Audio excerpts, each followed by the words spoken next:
아픈 아이를 위한 엄마의 간절한 기도 가운데, 그리고 죽어가는 사람의 곁과 일을 실수할까 조바심 내는 이들의 곁에도 그들은 늘 함께합니다.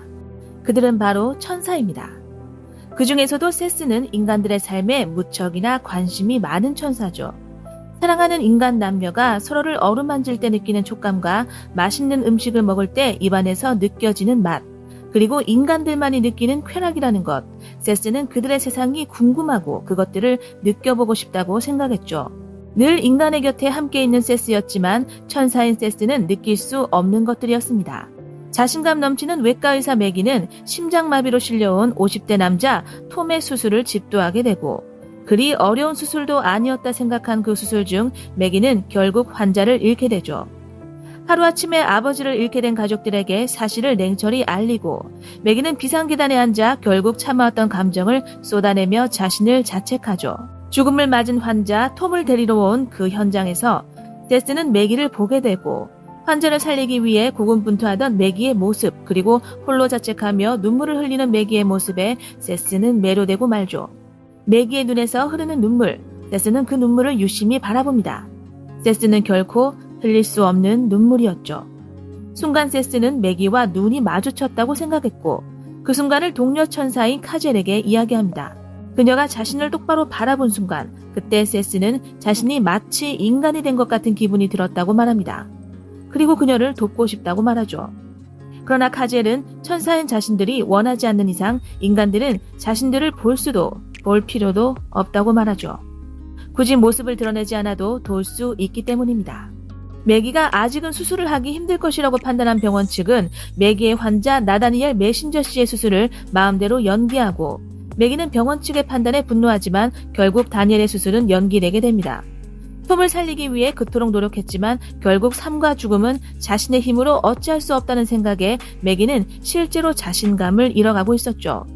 면회 시간이 모두 끝난 시간, 매기는 자신 앞에 모습을 드러낸 세스와 마주치고, 매기는 세스를 자신의 환자 다니엘을 면회하러 온 사람이라고 생각했죠. 그렇게 첫 만남을 갖게 된 세스와 매기는 무언가에 이끌리듯 자신의 환자를 잃고 난 후 지극히 개인적인 자신의 감정들을 세스에게 말하게 되고, 그런 매기에게 세스는 매기의 잘못이 아니었다고 말하며 환자 톰은 다른 방식으로 여전히 살아가고 있다고 말합니다.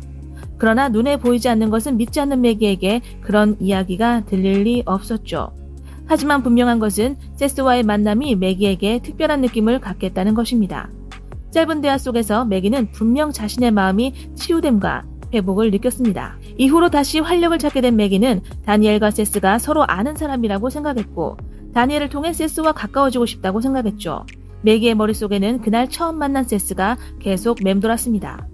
모든 지식이 머무는 곳, 세스는 병원 도서관에 사는 천사이죠. 인간들이 느끼는 감각이 어떤 것인지 관심이 많은 세스는 그중 항상 맛의 느낌을 잘 묘사하는 해밍웨이의 책을 좋아했고, 세스는 그 책을 매기의 머리맡에 두고 갑니다. 책을 자신의 남자친구 조단이 두고 간 것이라고 생각한 매기는 조단에게 물었지만 조단은 책을 두고 가지 않았다고 말하죠. 그 책을 누가 두고 간 것인지 알고 싶어 병원 도서관을 찾아온 매기는 그곳에서 세스와 다시 만나게 됩니다. 무슨 일을 하냐고 묻는 매기에게 세스는 자신이 하나님의 메신저라고 말하죠. 자신에게 온 메시지가 있냐고 장난스레 묻는 매기에게 세스는 메시지는 이미 전달했다고 진지하게 말합니다. 첫 만남에서 매기가 얻었던 위로는 하늘로부터 전달되어 온 메시지였던 것이겠죠. 그날 하루 매기와 함께 시간을 보내면서 세스는 더욱 그녀를 느끼고 싶다고 생각했습니다. 세스와 함께 있던 중 매기의 환자 다니엘이 발작을 일으키고, 세스에게 잠시 기다리라고 말하며 달려간 매기보다 먼저 세스는 다니엘의 병실에 도착해 있었죠. 다니엘의 고통을 덜어주고 돌아서는 세스에게 다니엘은 보이지 않는 세스를 향해 아직 갈 수 없다고 하나님께 전하라고 말합니다. 자신의 존재에 대해 모두 알고 있는 듯 말하는 다니엘. 세스는 다니엘의 앞에 결국 그 모습을 드러냅니다. 그리고 다니엘은 천사도 믿을 수 없는 이야기를 들려주기 시작하죠. 바로 다니엘 자신이 과거의 천사였다는 것이죠. 다니엘은 세스가 도서관에 산다는 사실과 생각의 속도로 이동하며 모든 언어에 능하다는 것, 그리고 사람들의 생각을 모두 읽고 있는 것을 알고 있다고 말합니다. 어떻게 그런 일이 가능하냐고 묻는 세스에게 다니엘은 높은 곳에서 추락하는 것, 그것이 바로 그들이 인간이 되는 방법이라고 알려줍니다. 그리고 자신처럼 인간이 된 천사가 세상에 많다고 말합니다. 다니엘은 세스에게 천사들이 해가 뜰 때 모이는 장소로 데려가 달라고 말합니다. 천사들만이 들리는 음악 소리에 세스는 귀를 기울이고 다니엘도 그 소리를 들어보려 하지만 인간이 되어버린 다니엘에게 그것은 이제 오래된 기억 속에서만 들을 수 있는 것이었죠. 음악 소리가 들리냐고 묻는 세스에게 다니엘은 음악 소리는 들리지 않지만 자신은 파도를 느낄 수 있다고 말하며 바닷속으로 뛰어듭니다. 세스는 카지엘에게 이 놀라운 사실을 들려주죠. 마음을 정하고 떨어지기만 하면 물을 마시고 신문을 읽고 공기 냄새를 맡는 인간의 일상이 가능해지는 것이죠. 그런데 뭘 망설이느냐는 카지엘의 말에 세스는 천사인 지금 이 순간이 그리워질 것이라고 말합니다. 카지엘도 세스가 모든 것을 버리고 어려운 선택을 하는 것을 원하지 않았죠. 공원에서 개와 산책하는 매기 앞에 세스는 모습을 드러냈고 세스에 대해 아무것도 모르는 매기는 그를 조금 더 알길 원했습니다. 매기는 세스에게 어째서 자신에게 더 다가와 주지 않느냐고 물었죠. 세스는 인간처럼 매기의 입에 입을 맞추지만 매기는 인간이 아닌 세스와 어떠한 교감도 느낄 수 없었고 난생 처음 느껴보는 기분에 그저 혼란스럽기만 하죠. 다니엘의 가족 파티에서 다니엘의 손녀딸과 세스는 사진을 찍게 되고 세스가 찍힌 사진 속에 그저 밝고 강한 빛만이 찍힌 것을 보고 매기의 의혹은 점점 증폭되죠. 매기의 집에서 저녁을 먹기 위해 양배추를 자르던 세스의 손가락이 잘린 것을 목격한 매기는 자신이 본 것을 믿을 수 없어 확인하기 위해 일부러 세스의 손을 칼로 그어버립니다. 그러나 피가 나야 할 세스의 손은 그저 멀쩡할 뿐이었죠. 두려운 마음의 매기는 세스의 뺨을 줄곧 내려치지만 세스는 고통을 느끼지 못합니다. 자신이 인간이 아닌 다른 존재라고 말하는 세스에게 매기는 당장 나가라고 소리치고 세스는 매기의 눈앞에서 사라집니다. 그러나 서로를 그리워하는 마음은 점점 커져만 가고 세스는 늘 매기의 곁에 함께 있지만 매기는 세스의 모습을 볼 수가 없습니다. 세스를 잊지 못해 하루하루 힘겹게 살아가는 매기에게 그녀의 남자친구 조단이 정원을 하고 마음을 정하지 못하고 있던 중 매기는 다니엘을 진찰하기 위해 다니엘을 만나게 되죠. 그리고 그런 매기에게 다니엘은 이야기를 들려줍니다. 고통과 두려움도 모르는 존재인 천사 세스와 한때 천사였지만 인간이 된 자신의 이야기 모두 말해주죠. 그리고 다니엘은 매기에게 세스가 매기를 너무 사랑한 나머지 영원성을 버릴 것이라고 알려줍니다. 세스가 천사의 사명을 버릴 것이라고 말이죠. 매기는 세스가 자신 때문에 모든 것을 버릴까 두려워 세스를 만나 조단과 결혼을 할 것이라고 말한 뒤 모진 말로 세스가 자신을 잊게 만들려 하죠. 그러나 결국 세스는 매기를 사랑하는 자신의 마음을 선택하기로 결정합니다. 그렇게 아래로 추락하는 세스.